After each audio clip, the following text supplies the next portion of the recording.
जाऊ दे, आता ऑपरेशनचा माझ्या एवढा अनुभव त्यांना नाही आहे, त्याच्यामुळे मी छोटी मोठी ऑपरेशन करत नसतो, मी करतो ती मोठी ऑपरेशन करतो.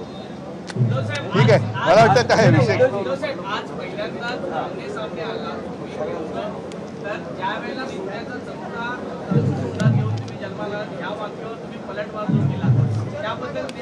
पहिला महत्त्वाचा मुद्दा असा की सोन्याचा चमचा घेऊन मी जन्माला आलो तर हे माझ्या वडिलांचा सोन्याचा चमचा घेऊन मी जन्माला आलो तर हे माझ्या वडिलांचं आणि आजोबांचं कर्तृत्व आणि आमची परिस्थिती काय होती कशी होती त्यांना माहिती आहे.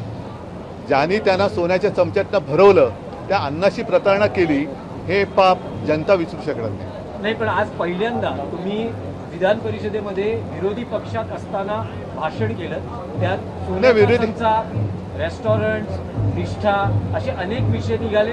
ज्यावेळेस उपमुख्यमंत्री एकनाथ शिंदे तुमच्या समोर होते. त्यांना बोलण्याचा काय अधिकारच नाही, कारण मी तेच परत सांगतो की मराठी माणसाला स्वतःच्या हक्काची जी काय रोजीरोटी आहे ती मिळवून देण्याचं काम शिवसेना प्रमुखांनी केलं.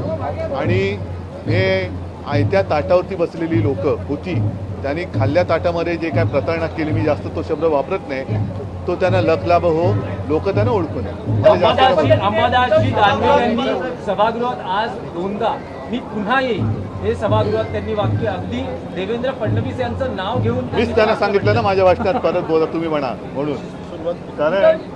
कारण ही कोणाची एकाची मक्तेदारी नाही, विरोधी पक्षसुद्धा आहेच. आणि त्याच्यामुळे सभागृहात येणं, जसं अनिल परब आले, त्याच्या आधी मिलिंद आला, आता मी तर बिनविरोध आलो होतो, मला वाटतं सचिन पण तसे झाले, तर ही तर जाणं येणं सुरू असतं.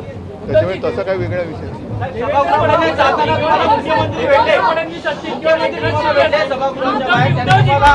मला असं वाटतं याच्यापेक्षा सगळ्यात महत्त्वाचा विषय आज जी मी बातमी वाचली की नाशिकमध्ये आपल्या म्हणजे भाजपमध्ये यायला कोणताही अडथळा असू नये म्हणून ज्यांच्यावरती 15-20 दिवसापूर्वी आरोप केले गेले होते आणि आरोप केले म्हणून आम्ही काढलं, त्यांच्यावरचे आरोप मागे घेऊन त्यांना पक्षात प्रवेश दिला जातोय भाजपच्या.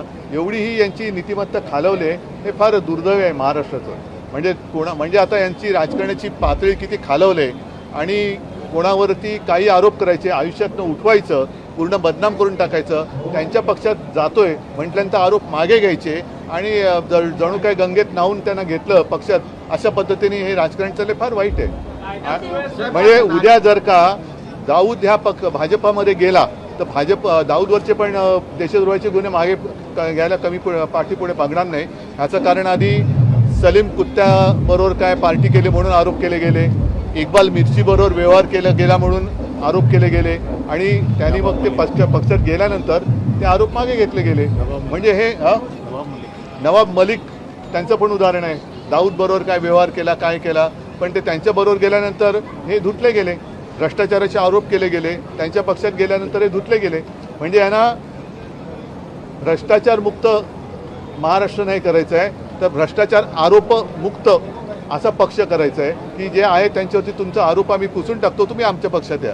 हे एवढ्या पातळीवरती राजकारण गेले. अशा वेळेला आम्ही आमने सामने आलो की हे झालं का ते झालं, ह्या गोष्टी गौण आहेत. आलेला आहे आणि त्यात तुम्ही असं म्हणतात की राजही आपल्या सोबतच आहे. ते सामनाची मुलाखत येईल तेव्हा बघा ना.